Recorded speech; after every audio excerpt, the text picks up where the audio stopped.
Bionic Commando, a new breed of hero.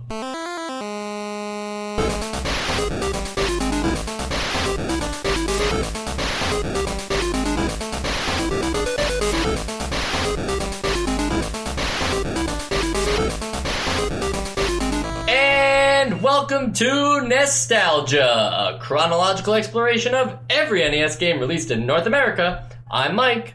I'm Sean. I'm Joe. And I'm Sam. And we have a full house today for a very important episode, guys. Finally, the long-awaited sequel to Commando. Woo! Woo. The reaction. Nobody cares, apparently. Did you guys... is this a sequel, first off? Is this a sequel to Commando? They're both Capcom games. It was... I guess technically it's a sequel, but it feels more like just like another story in the same world. But I mean, it is later in that world. Is it in the same world? Like, I didn't know that. It is, but isn't it like retroactively in the same world? Yes, because the only thing that implies to me that they're in the same world, maybe there is something in the story, but the only thing that implies to me that they're the same world is that they're the same character. It's that Super Joe guy again. Oh, yes. Super Joe. Not to be confused with our Joe. Right. Well, yeah, I'm far from super. Yeah. It's pretty good, Joe. I'm decent, Joe. I'm actually trying to remember. In Commando, that was a pretty like it was presenting itself as like this is the real world, right? Yes, World War II. Okay, so now Bionic Commando is I guess the alternate future. Yes, actually, right? I mean... Yeah, I guess... No, it isn't. It's got to be an alternate future. Let's get right into it, because it's like they're not calling them Nazis, right? They are like... they are pretty much Nazis without the word. They were supposed to be, though. Yes, they were supposed to be, and I think in the Japanese version they do just outright call them Nazis, but I guess censorship things don't allow for that here in the States, even though that's weird, because we've definitely played World War II games where you fight all the different Axis I think that powers. was a Nintendo thing. Okay, gotcha. Yeah. So maybe Nintendo was like, slow down there, buddy. Like, you can't call them Nazis, but you can definitely show Hitler's face exploding at a certain point in this game. As long as you don't call him Hitler. Yeah, Hilter. Yeah, well, that's right. So, Joe, you mentioned they're called the Bads, right? That's not very intimidating. I mean, what could be more intimidating than the Bads? They're bad. I mean, that's a great point. Thank you. Case closed. You've obviously argued before. I'm rather unprepared now to make my statement against the Bads, but also like the general's name is weird too, right? Isn't it like General Lisamo Kilt? something or other? Yeah. Yeah, Lisamo Kilt. So not Scottish. very intimidating there either. Yeah, he's Scottish. He runs a Nazi-like empire. And it's up to Super Joe, who must be just finishing his story in Commando and then saying, like, I'm up to the task. I just took on an entire army. I'll do it again all by myself. But I thought that Super Joe was, like, captured. I'm not very good at, like, reading into this game, but aren't you trying to save Super Joe? Yeah, I think you got it. He went in to do this and he failed. He was captured. So now you're sent in now after him. Yeah, our job is just to get Super Joe back. Because you'll remember, Sean, that Super Joe in Commando never had a bionic arm. Well, we don't know how, what happens after Commando. Like, you could have gotten to, like, a lawnmower accident or something along those lines. That's true. We need a Gaiden game. Yeah. We need to find out what happens in the in-between. That's actually what the anime covers, so you don't have to worry. Great. Yeah, so let's talk a little bit about Bionic Commando here. It's an action platformer. That's what I'm going to call it. I'm going to say platformer because you're definitely dealing with platforms here, even if you don't jump. Nobody said jumping was part of a platformer. I mean, I'm sure people have said it, but we haven't explicitly said it before. Got it. I don't think Shigeru Miyamoto, the guy who created platformers, would argue that Bionic Commando is not a platformer. And since I'm speaking for him, I speak with complete authority. So say we all. And not Super Joe, sorry. You played this guy named Spencer, I think, right? Or maybe you go unnamed. Maybe you go unnamed. I thought he had I think you had a name, but it was I forgot. It was like Rad something, or maybe it's Spencer in the arcade game, which is slightly different, so we're not counting that here. Anyway, the player you are is equipped with a bionic arm that has it's like a grapple of sorts, and it allows him to pull himself forward or diagonally, so this way he can swing from the platforms. So there's no jumping whatsoever. Everything is done through this arm. And then also, on the other hand, I guess you have your gun, which allows you to shoot at enemies and use other various power-ups. But, to say that that's the game is kind of unfair, right? I mean, there's so much to this game. I mean, just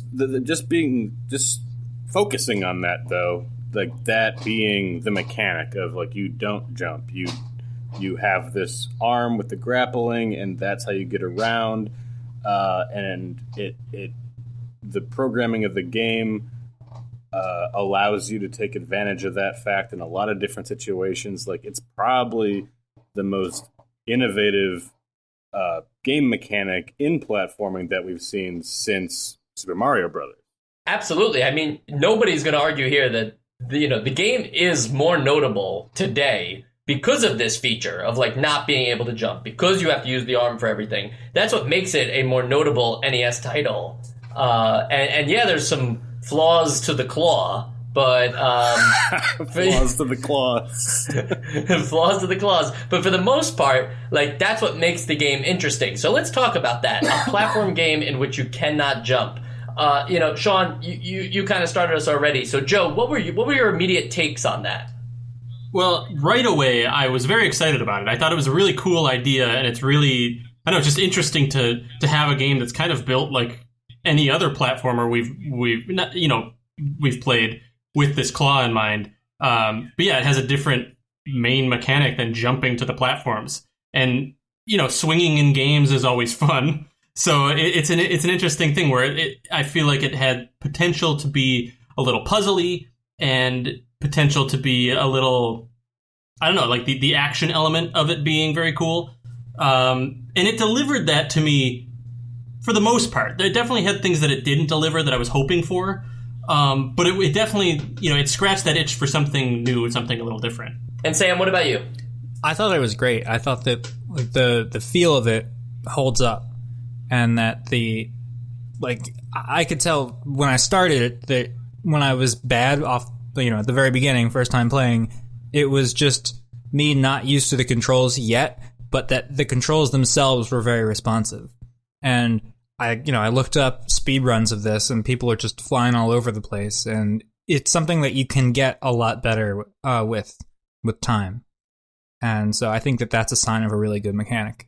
Now, we argued on the Bubble Bobble episode that in that game, there were too many differences on platforms of, like, it's hard to know which ones you can just, like, jump right through and clip, and which ones you're locked out of, and which ones you can, escape from. Did you guys have that same problem here in Bionic Commando of, like, platform differences of which ones you can just shoot upwards and climb up over? Or for the most part, that was pretty clear? It wasn't clear immediately, but you learn pretty quickly that and the textures for ththese platforms are different enough that you get it. Yeah, I think I remember like a couple of instances where I was like, wait, I can't jump on this platform, but like for the most part they were few enough and far enough between that it didn't really stand out as a major flaw to me.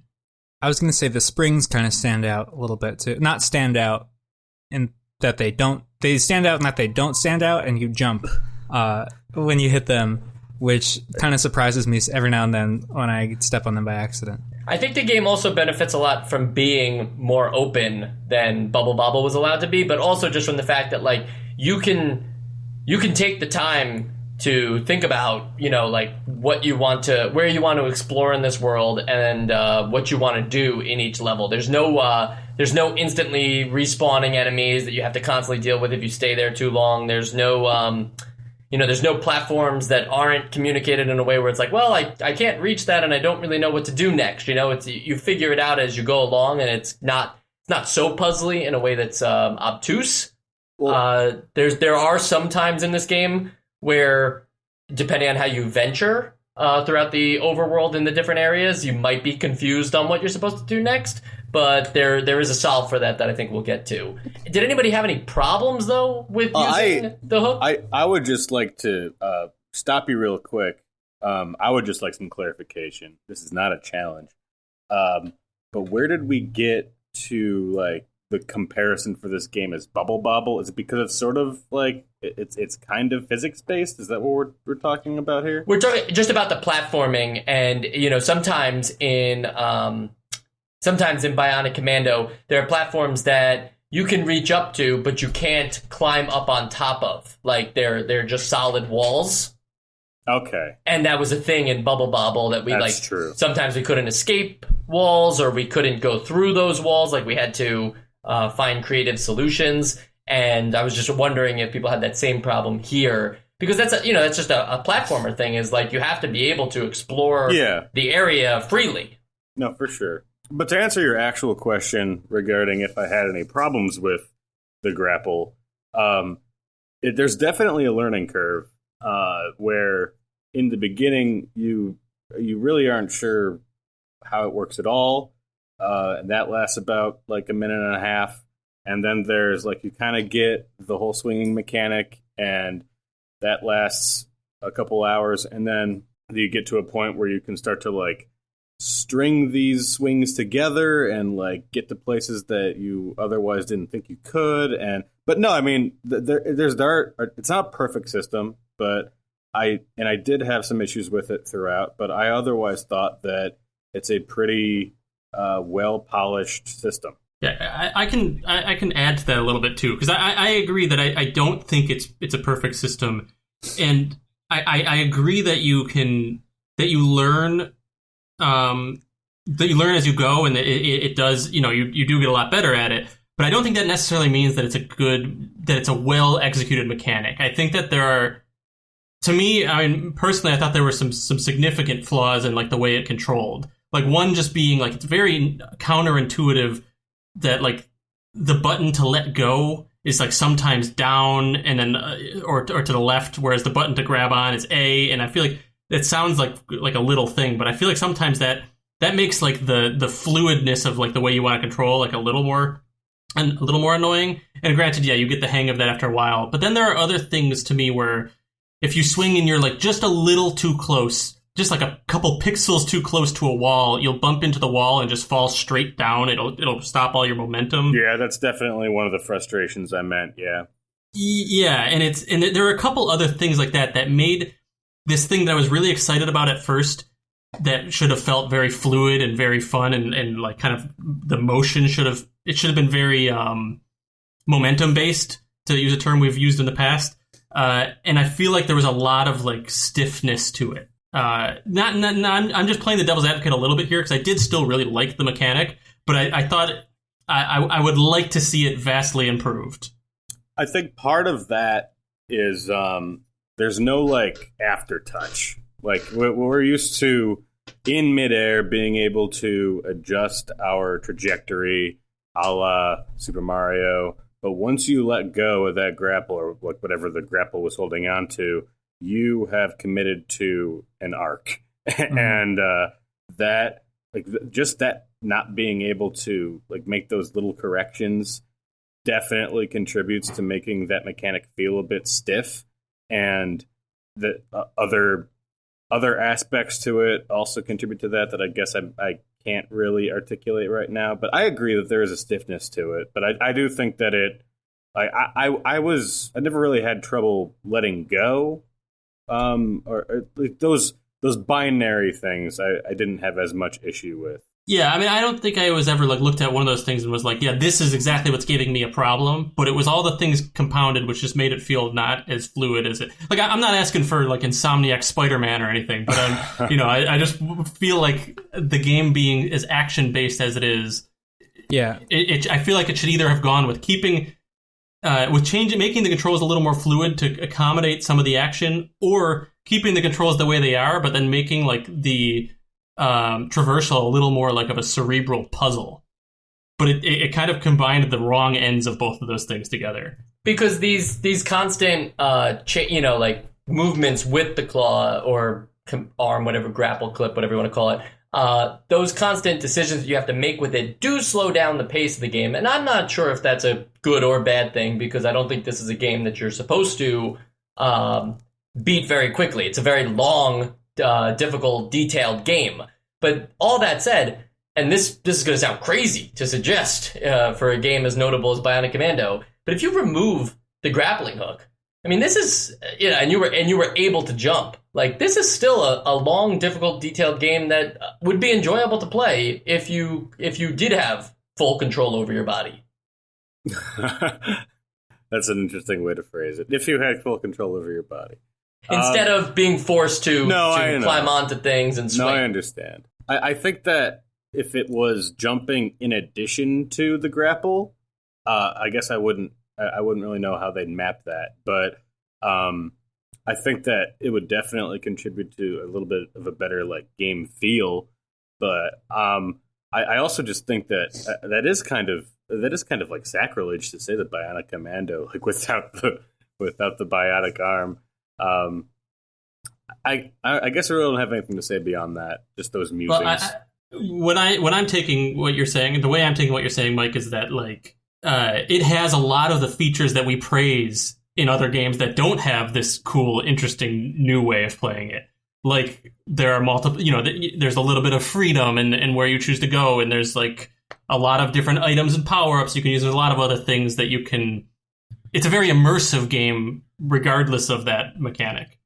Yeah, and I think that the arm, while being like restrictive, is used appropriately and makes the game more interesting. Like you would definitely have to change some design decisions if you incorporated jumping. I'm just not so certain that I would hate the version of this game where you are able to jump. Like I feel like I would feel, and maybe this is just me not willing to put up with the slow pace of this game because of the claw, but I feel like I would enjoy this game more if I was able to jump and freely explore in that manner. Now, Sean, you mentioned that like maybe there's a way where you still have the claw but are able to jump, and that's where I kind of thought that the grappling hook missed some features. There should have been an ability to maybe like grab enemies and pull them towards you with the grappling hook, or maybe like a pulley system where you are, your arm is so much stronger than you, so it plays up on the strength of it, and you're able to like grab onto things and change platform heights and weights or things like that with this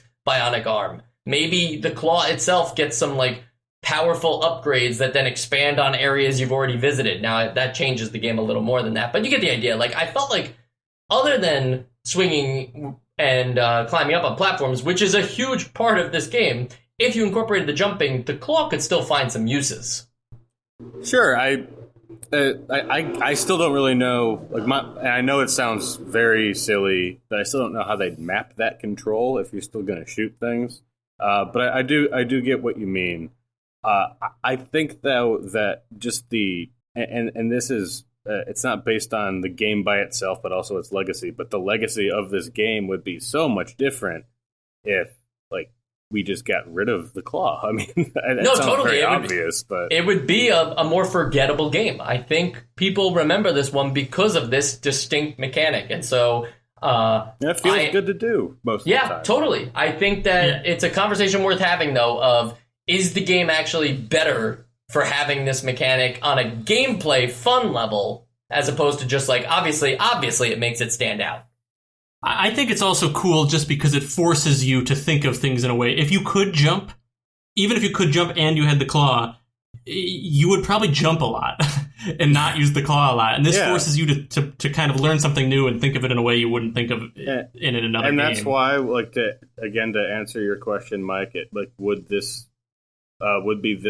still be fun? Maybe, but would it be as fun? I don't think so. I think that the fun, I probably would not be as engaged in the game if I didn't have the swinging claw. Sam, anything additional? I was going to say that pretty much the same thing. Like, the claw is what makes the game the game. I think that also a couple other things.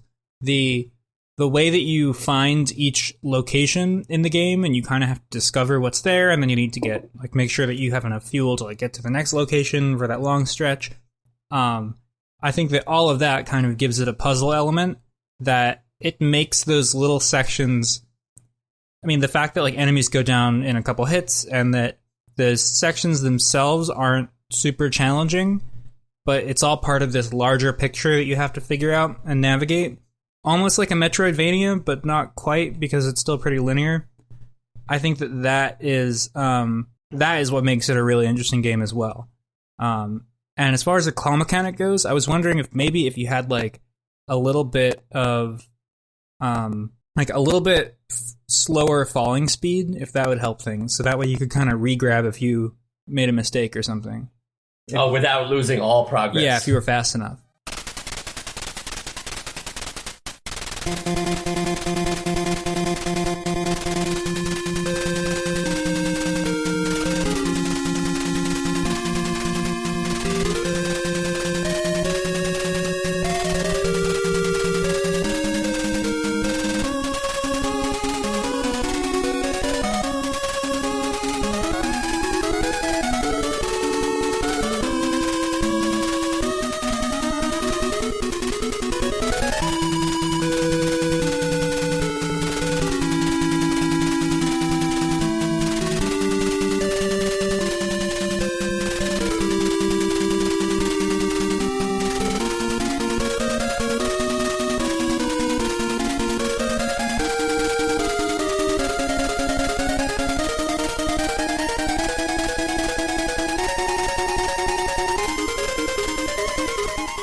That's cool. And, I'm really glad that you brought up the larger picture of the game, too, because the way that we're treating the game, it's almost like you complete stage 1, you move on to stage 2.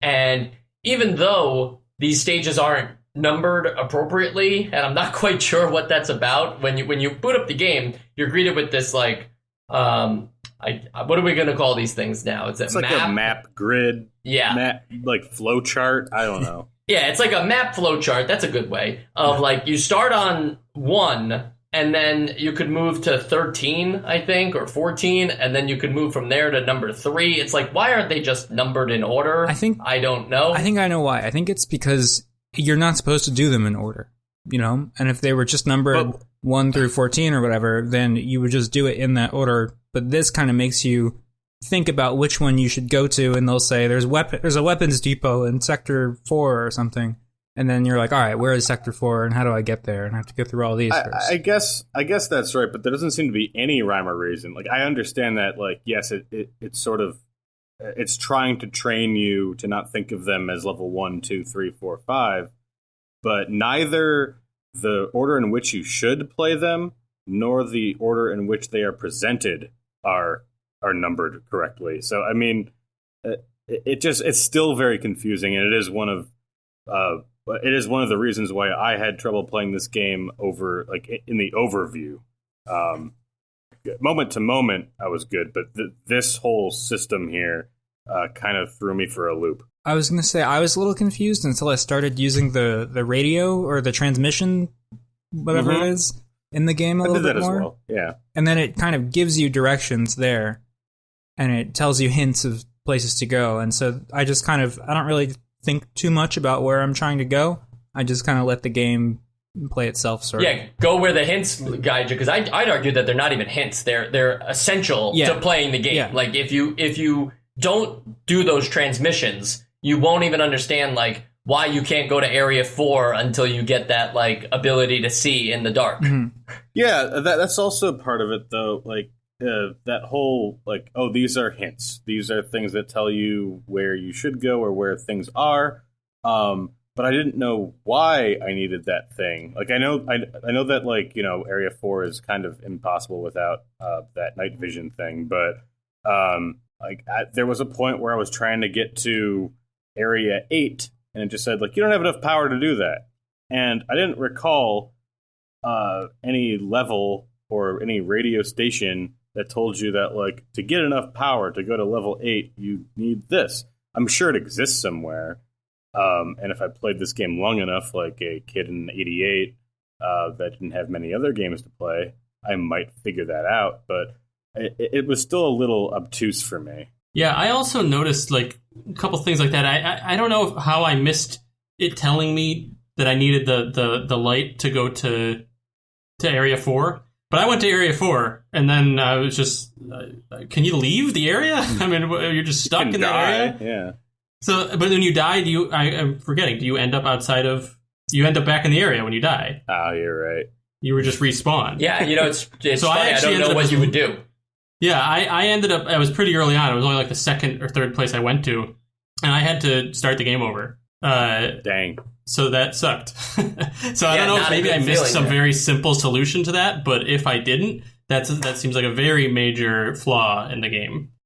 And, sure. we're talking about being able to explore these areas freely and everything. And on this same map, you can go wherever you want, but the enemies on screen in these trucks also are able to go wherever they want. And there's almost like this,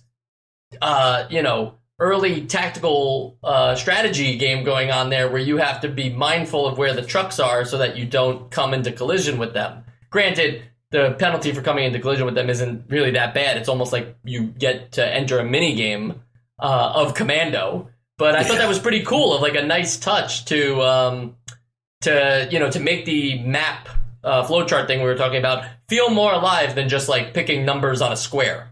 No, it definitely felt cooler because of that. But honestly, that mini game / punishment is so like trivial because it really is just like the same like mini level of Commando over and over that it may as well not have been there, but the feel of it being included did help. Just like exactly what you said, made the map feel a bit more alive. Like, yeah, it helps with immersion. Yeah, I think these are actually convoys that are going about their business, and you have come upon them. Right. And you can go into one of these levels and literally just run through it and not shoot anyone. Yeah. Just run past everyone and you're done.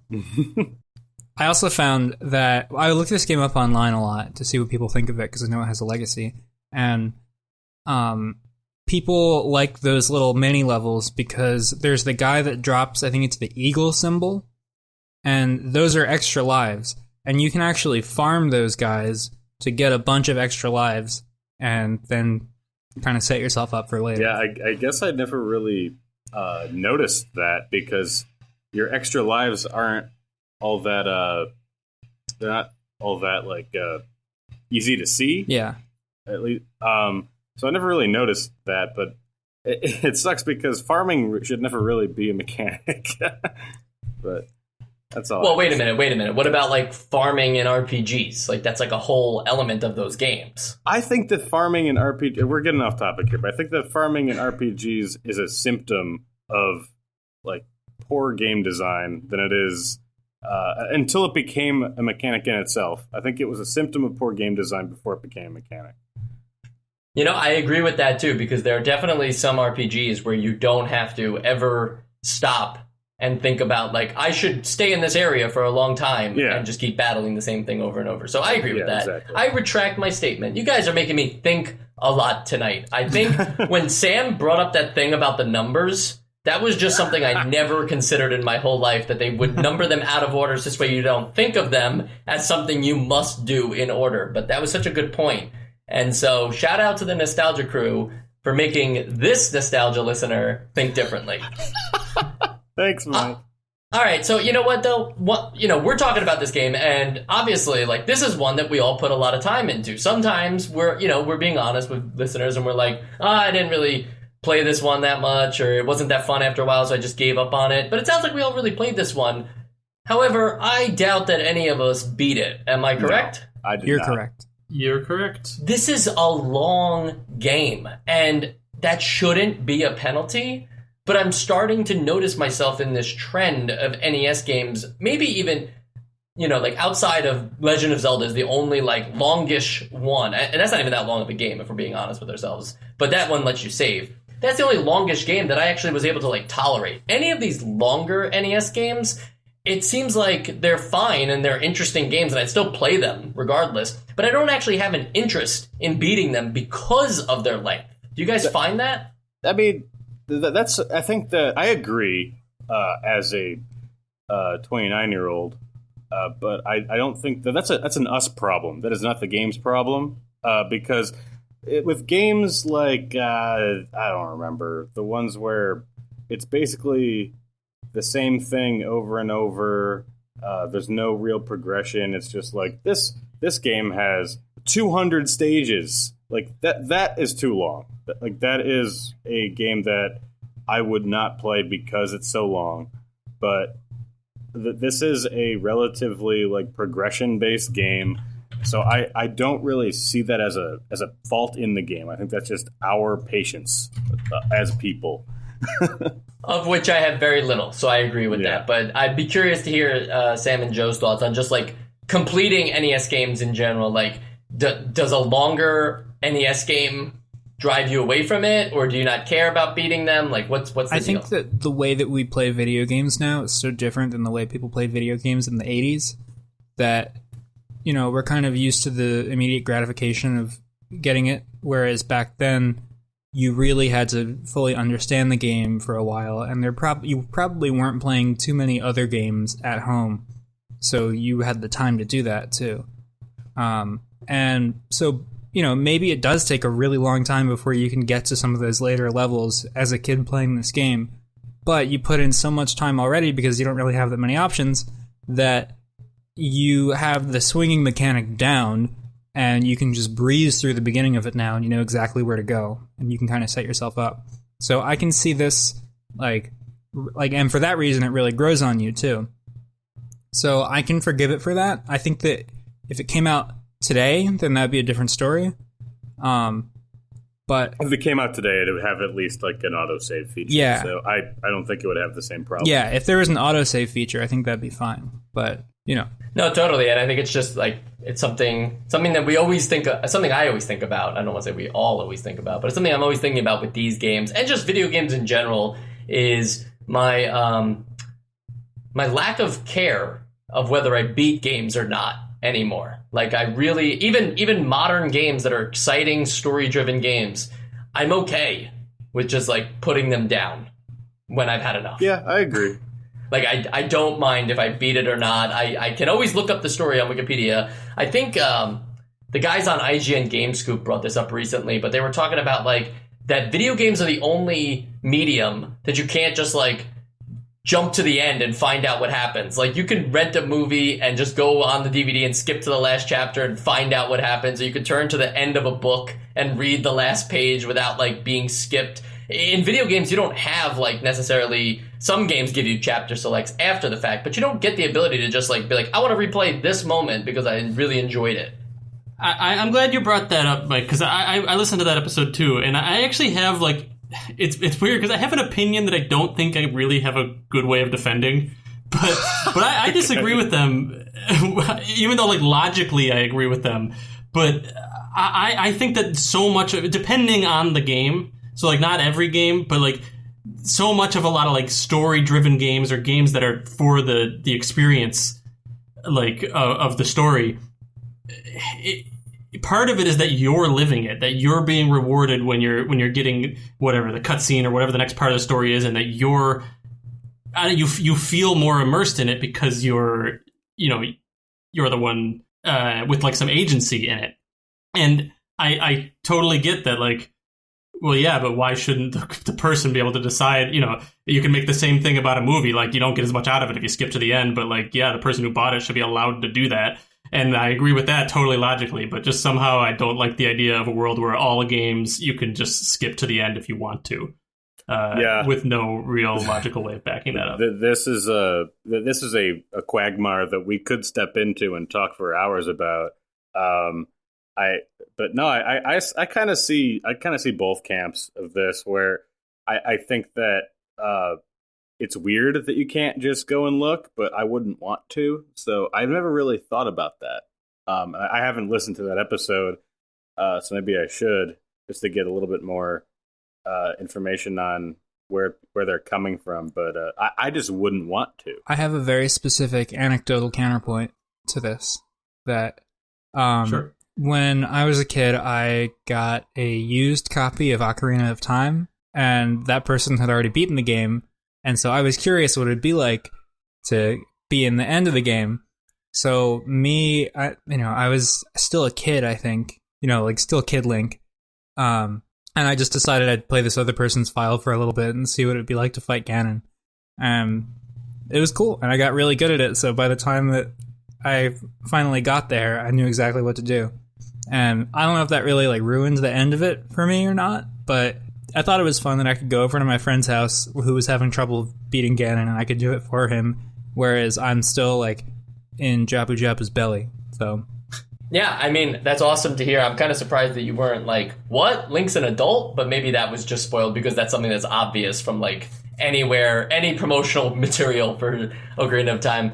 However, just to bring this back to Bionic Commando, because I didn't bring this up just to derail us from that, is that I was interested in this game and I was having a good time with it, so I would have liked the ability to just like, whether it's through a cheat code or something, like be able to just experience like how this game ends and stuff like that instead of having to go to YouTube. So I don't know, like it just made me think of that. Like it's a bit of a bummer that I have to constantly replay the beginnings of games that I turn out knowing very well, but when it comes to like the end of games, it's something that I rarely experience. I think that this can, maybe this isn't what you're saying, and I do get that you're talking about sort of like a chapter select to some extent, but I think that my opinion is just like, maybe this game should have had a save feature or a password feature, and that's just where I would stop. Sure, I love that argument. Yeah. I would argue that the fact that Nintendo introduced the ability to save with Legend of Zelda led to like no excuse for all future NES games not to just have a battery put inside them. Yeah, I agree.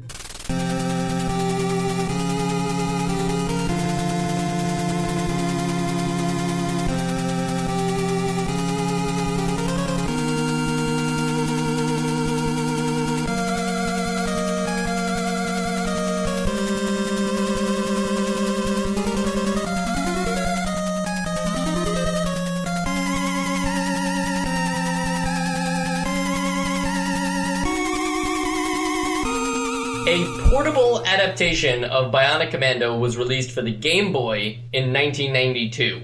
Would anyone be down to, grab 4 to 6 AA batteries and load up a Bionic Commando Game Boy game and try to beat that before your batteries go out?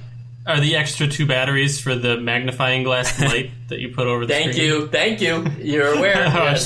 Just wondering. Well, it's interesting because, people who grew up with a Game Gear would think that you just use all 6 to power the system because theirs required 6 AA batteries. But 4 is still a lot, too, for what it's worth. And there were no rechargeable batteries back then. But the Game Boy version is based on the NES game. I think it even has, like, most of the same gameplay and stages, and the plot might be changed a little bit. But it changes the present day, or no longer the present day, but like this, World War II or neo-Nazi thing into a futuristic era instead now. It takes place deep in the future to explain his bionic arm, because that's just impossible now. I would play it. Cool. I would have hoped that understanding the fact that it's not plugged into an AC adapter anymore would mean that they would need to develop a password system at the very least, but no, I would still play. Yeah, and then we have another handheld title here, Bionic Commando Elite Forces. Came out in 1999 for the Game Boy Color, and this one adds teammates to the battle. So you have a few other guys other than, I don't know, what we call this guy Spencer for some reason, but you got other people other than your Bionic Commando guy, and now you have a sniper rifle. It does like a first person kind of, in Game Boy Color style, like a first person sniper mini game in there as well. It's weird. The bigger story here: a second remake titled Bionic Commando Rearmed came out in 2008 for the PS3 and 360. Did anyone look this one up? And Sam, what was your take? I thought it looked weird that it was just like, 2.5D kind of 3D side scroller. But people seem to really like this one. I think it was on the arcade or something. It was on Xbox Arcade, or was it just its own game? No, so this one was its own game, and it's I think they were thinking like this will be a great way to reboot this franchise, and everybody will get on board, and we could have like Bionic Commando.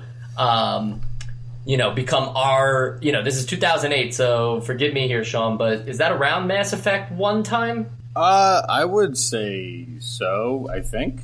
I'm almost wondering if this was like, they're like, well, we could do Bionic Commando Rearmed and introduce this thing, and Capcom will have its own sci-fi adventure trilogy. I mean, I wouldn't say that in any way that they were trying to compete with Mass Effect, but it was November 20th, 2007. There you go. So this was their answer. I'm just sticking by that. Okay. However, even though they made this enhanced remake, Bionic Commando Rearmed, the following year, they just released Bionic Commando. No Rearmed, same exact title as the NES, and this is the Xbox arcade one that you were talking about, Sam. And this one, the following year, is a sequel to the NES game as a third-person shooter, and it picks up exactly where Bionic Commando left off, wherever that was, because I didn't beat it. I remember hearing about this game. I think it has a pretty blah reputation, because it was sort of just, it was in that same realm of like, oh, we're just going to remake a bunch of classic games with kind of middling results. I didn't play it. I don't know if any of you guys did. I didn't, but I looked up a lot of reviews for it, and it seems like the plot is really, really bad. But people really like the... Where could they have gone wrong? Yeah, it was they set it up for him. But the people really like the grappling hook mechanic in 3D, and they said that it takes a while to get used to, but once you get it, they really, really enjoy it. And they say that people sleep on the game a lot because of that. The real question, though, is can you jump? Ooh. None of these games mention whether you can or can't jump. I would be shocked if they kept the you can't jump mechanic. Yeah. But I would be shocked if maybe they did. I just have a... Into 3D? It would just be hard to explain, right? You're in 3D, but I guess Link doesn't jump, so who cares, right? I actually didn't think about it until, Sean, you said it. That I like to think that they probably made the decision to not be able to jump, but also you can't. There's not enough buttons on the NES controller. Yeah. To add a jump. So maybe later on when you have something with more buttons, you can add a jump. Yeah. Well, here's the news on Bionic Commando Rearmed. You can jump, but Whoa. if you didn't want to jump, you could still beat the game without jumping. Oh, that's cool. So that's nice that they made it that way. I should have mentioned that there are two Bionic Commando Rearmed. There's Bionic Commando Rearmed 1 and 2. So, just further cements this idea that I have that they were trying to compete with Mass Effect. I've thrown out so many baseless claims this episode, Sean, so nothing's stopping me at this point. No, keep going. Remember World of Power, the Scholastic series that some NES games get adaptations of, and then you can buy them at your book fairs? We've talked about them a few times in the past. Yeah, sure. Metal Gear got one. The books, yes. The books, World of Power, yeah. Well, here's the thing. Bionic Commando does get a World of Power book, and you could have bought it at a Scholastic book fair, but you'd be shocked to know that because this game has so much story built into it, that the author actually felt like they needed to skip most of it, and they just kind of just do the beginning and end of the story and leave out the whole middle part of the adventure. That's very strange. I love the idea of you're gonna write a book about it, and you're like, there's just too much story here. I can't write all this. It's already written.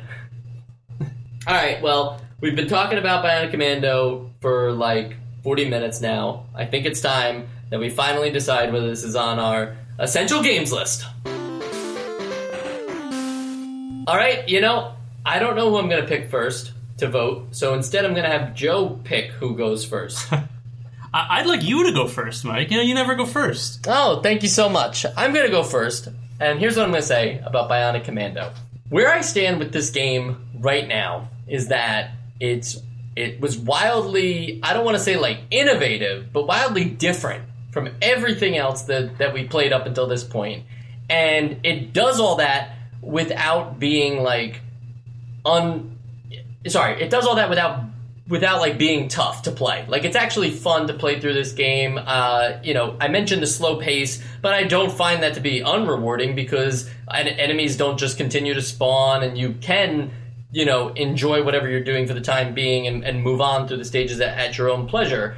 So I had a good time playing this game, and even though I didn't beat it, I would have probably seen myself coming back to this. And when I look at what essential games are right now on this list, I see this up there, so I am going to put it on my essential games list for right now. I can't say with confidence that it'll be there for the long run, but I think if I look at other games that are on there that I don't totally love but think are worthy, this one also falls into that category. So I'm going to slide it in there, and I'm not trying to take away from it and say, well, it just barely makes my essential games list. No, it's on there, you know? And I had a good time playing this, and I think at the very least, if you're a huge NES fan and you haven't played Bionic Commando yet, chances are you're going to like this one, because I think, you know, the things that make Bionic Commando struggle a little bit could actually be fun to most fans of NES-style games. Like, this could be the challenge you've been looking for that other platformers didn't quite deliver on. So I'm going to put it on there. Sam, why don't you go next? Thanks, Joe. I think this is a great game. I love how you have to figure out what you're doing in each level and then take that information and, like, you might even write it down. You'd say, like, all right, it told me to go here, so I have to do that, but I know that this level is like this from the last time I played it, so I have to figure something out. It's a very thoughtful game in that the whole game is the puzzle. I think that the grappling hook, or, you know, the claw, mechanic is really cool, and they do it well, and it kind of has that NES, I'm not going to say jank because it's not jank, just like, you know, difficulty, but that, like you said, that's something that people who are a fan of this kind of NES games and that style of difficulty will really enjoy, and it's the kind of thing where you can get better and better at it. I think it's essential. It's on my list. Very cool. So that's 2, but we need majority. So, Sean, what do you say? This is definitely a flawed game. We've kind of gone into great detail about all the things that would have made this game feel better, improvements that could have been made to the overworld, how, like, the interceptions by the trucks are kind of they're trivial and don't really matter, and how the claw sometimes doesn't feel quite right. But I think that those are all just on the periphery, and the core of the game is very fun.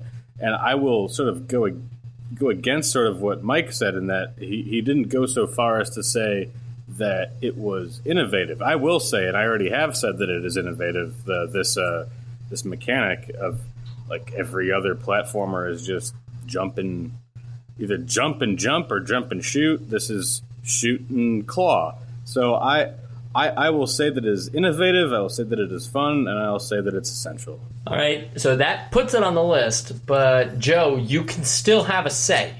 As powerless as you feel right now, you still have something. I don't feel like Super Joe right now. You know, I feel like powerless Joe, but I'll give my opinion anyways. So I grappled with it, no pun intended. I grappled with this for a long time with this one.